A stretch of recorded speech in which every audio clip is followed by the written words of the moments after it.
IQ gorila berkisar 70 sampai 90. Itu kata teman gue. Terus setelah gue cek, betul. IQ mereka tuh diukur dari kemampuan visual memori, pengenalan simbol, pemecahan masalah, reaksi mereka ketika lapar, haraheta. Ya, tapi IQ simpanse aja katanya 95. Orca aja 90. Itu apa namanya? Chihuahua 150. Jadi apa itu IQ dan seberapa penting IQ? Posisikan kursi kalian, siapkan makanan kalian, duduk yang rapih. Jadi gini bro, konsep intelligent quotient atau IQ sebenarnya nggak setua yang orang kira. Dia baru muncul sekitar 1900-an. Semuanya tuh mulai dari seorang psikolog, ya. Namanya Charles Spearman, right? Dia lagi ngeliatin nilai murid-murid, terus dia ada satu yang unik. Anak yang jago matematika biasanya jago di bahasa. Anak yang jago sejarah biasanya juga lumayan di pelajaran yang lain. Kayaknya ada satu kemampuan dasar yang bikin orang tuh gampang belajar berbagai hal. Spearman nyebutnya sebagai General Intelligence, atau sering disingkat G-Factor. Anjir, G-Factor. Yo my G ya. Itu kayaknya hilangin aja kalau nggak lucu ya. It's that simple. Ada semacam tenaga CPU otak tuh ya. Jadi di kepalanya tuh ada kayak CPU yang mempengaruhi kemampuan berpikir kita. Semakin kuat si CPU-nya di otak kita ini, biasanya makin gampang seseorang untuk belajar hal lain gitu. Nah, ide ini jadi dasar dari konsepsi IQ. Menariknya, IQ ini awalnya bukan buat ranking orang ya, nggak ada yang kayak gitu. Sekitar tahun deket-deket 1900-an, pemerintah Prancis minta seorang psikolog bernama Alfred Binet. Jadi kalau Prancis, Alfred Binet ya. Dia bikin tes. Tujuannya cuma satu, mencari anak yang butuh bantuan belajar sekolah. Mungkin gue mikirnya sih si Fred Binet ini tuh kayak BK gitu di sekolah ya, kayak mana murid yang skill issue, mana yang sebenarnya bisa, mana yang malas gitu ya. Nah, jadi emang bukan buat nyari yang jenius, tapi malah kebalikannya, nyari yang bodoh, maksudnya yang kurang gitu. Contohnya nih, mereka bikin tesnya, contohnya menyebutkan definisi kata, mengulang kalimat, melengkapi gambar, menyebutkan nama-nama logika sederhana. Nah, dari situ muncul konsep yang disebut mental age. Nah, misalnya nih, ada anak umur 38 tahun, maksudnya anak umur 10 tahun, tapi performa tesnya tuh kayak umur 8 tahun. Nah, berarti si mental age dia tuh itu 8. Terus dihitung pakai rumus, IQ sama dengan mental age dibagi umur dikali 100. Kalau hasilnya 100, artinya performa otaknya sesuai dengan rata-rata usianya. Right? Sampai sini paham? Atau udah lapar? Araheta! Nah, berkembang deh terus si IQ ini. Pas Perang Dunia I, militer Amerika tuh dapat problem. Jutaan orang-orang tuh butuh direkrut jadi tentara. Nah, tapi si militer ini kudu satset juga, karena ini banyak orang nih, tapi gimana kita naruh role-nya? Mana yang jadi tank gitu ya, menyerang gitu, mana yang teknis gitu. Nah, terus si psikolog tuh lihat kesempatan nih. Cihuy. Nah, ada tim yang dipimpin oleh psikolog Robert Yerkes ya, bikin tes kecerdasan skala besar. Pertama di dunia, nggak tahu ya. Pertama di militer. Tesnya namanya Army Alpha sama Beta Test. Beta Test. Nah, tujuannya simple, mengukur kepintaran mereka biar pas dimasukin ke role-nya tuh cocok, posisi di militernya cocok gitu. Tesnya 2, ada Army Alpha yang tertulis bahasa Inggris dan bisa baca tulis gitu ya. Kalau beta test itu lebih ke visual, performance based, dan ya yang nggak bisa baca gitu, illiterate. Nah, antara tahun 1917 sampai 1918, lebih dari 1,7 juta lapangan kerja. Lebih dari 1,7 juta tentara ngikutin tes ini. Nah, waktu itu, ini tuh jadi program tes psikolog terbesar dalam sejarah. Nah, dari sini mulai nih kecerdasan manusia itu tuh bukan lagi konsep, tapi jadi ada poinnya gitu, jadi angka gitu maksudnya. Nah, sekarang IQ tesnya itu jauh lebih kompleks. Biasanya terdiri dari beberapa kategori, ada vocabulary, logika angka, pattern recognition, spatial reasoning, working memory, banyak lah.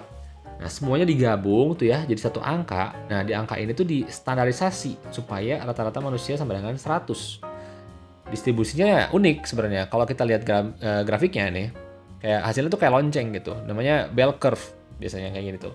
Jadi sebenarnya sebagian besar manusia itu ada di tengah-tengah gitu. IQ-nya 85 sampai 115 gitu. Jadi yang IQ-nya 130 ke atas itu cuma sekitar 2% populasi dunia ya. Tapi ini gue harus cek lagi ya infonya dari mana.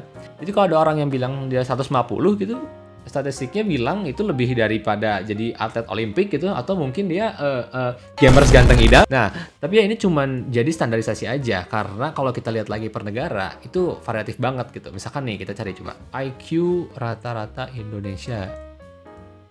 Nah, ini bener kah? Ya, 89,96 ya. Oke, per 2025. Oke, ya, valid.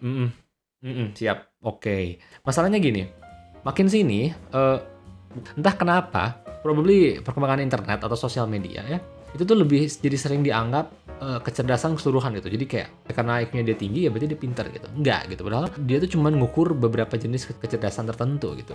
Nih ya, kayak kecerdasan manusia itu tuh masih banyak gitu. Ada QQ yang lainnya gitu. Ada EQ, emotional quotient, kayak dipelajari sama si Daniel Goleman. Dia tuh menggambarkan emotional lu, social awareness, biar lu nggak tone deaf gitu. Terus ada SQ, social quotient, yang mirip kayak IQ tapi bedanya lebih ke nggak jadi scientific score gitu. Ada CQ, ada EQ, banyak lah. Nah, intinya psikolog tuh setuju gitu bahwa skill manusia itu atau kecerdasan manusia itu multidimensional aja, multidimensi. Nah, IQ itu baru satu dimensi. Masih ada dimensi-dimensi lain. Yang 150 itu mungkin dimensi lain gitu, ditambah 85, 235. Contoh nih, ada orang yang pelajarannya tuh jago banget, matematika, fisika, biologi, kayak gitu dia jago banget. Nah, terus ada satu orang lagi yang mungkin soal pelajarannya dia nggak terlalu cemerlang banget, tapi dia jago ngomong, dia jago misalkan berdiskusi, kayak gitu. Misalkan beropini, dia bagus. Nah, kalau kayak gini, mana yang bisa kita bilang dia pinter? Tergantung kepintaran apa yang kita lagi ukur. Bisa aja dulunya pinter, ya kan? Tapi nih, semua itu apakah beneran ada hubungannya dengan kehidupan? Pasti ada.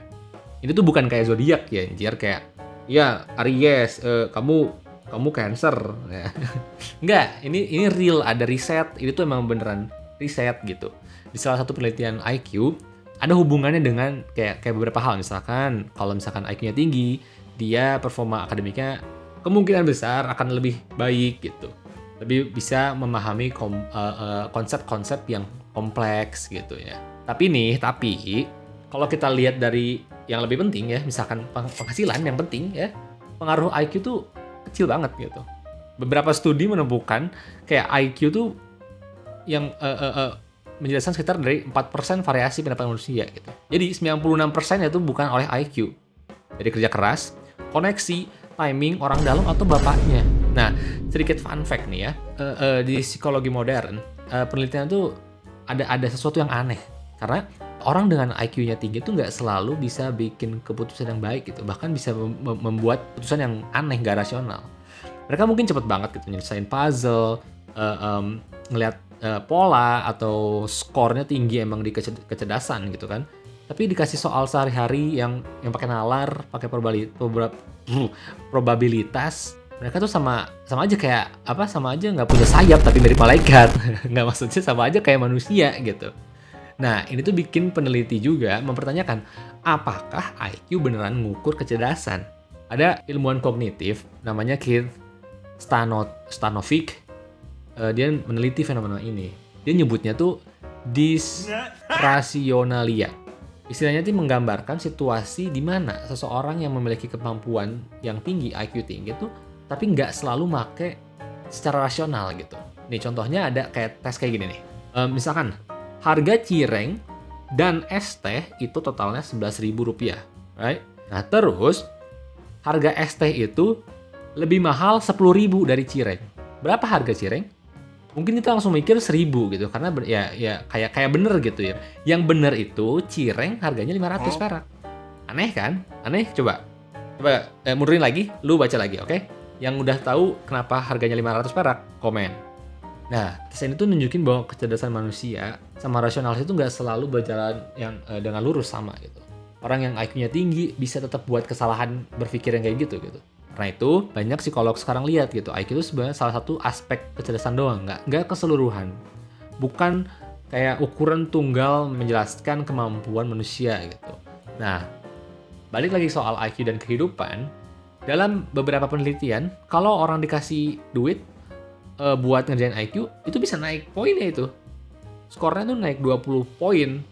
Nah, jadi emang ini tuh sebenarnya bisa naik turun gitu. Bahkan hal-hal simpel kayak kurang tidur, lapar, stres, bisa bikin skor turun gitu. Jadi kalau seseorang tes IQ tuh belum tentu mencerminkan kemampuan otaknya secara utuh gitu. Kadang itu cuma mencerminkan kondisi dia hari itu. Jadi, apakah IQ itu penting? Apakah masih relevan sampai di masa depan? Kita tahu gitu bahwa kecerdasan tuh bukan diukur dari IQ aja gitu. Masih banyak QQ lain di luar sana yang tadi gue sebutin dan pengukurannya pun selalu berkembang. Jadi jawabannya ya simple.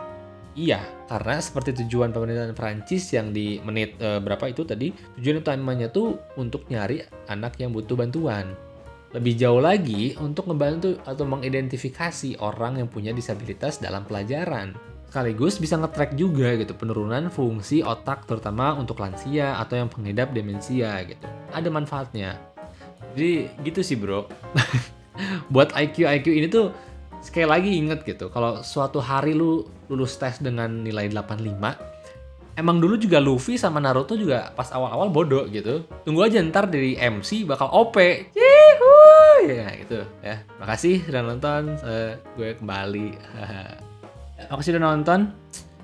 Tulis IQ kalian di bawah ya, nanti kita adu IQ. Ya, terima kasih.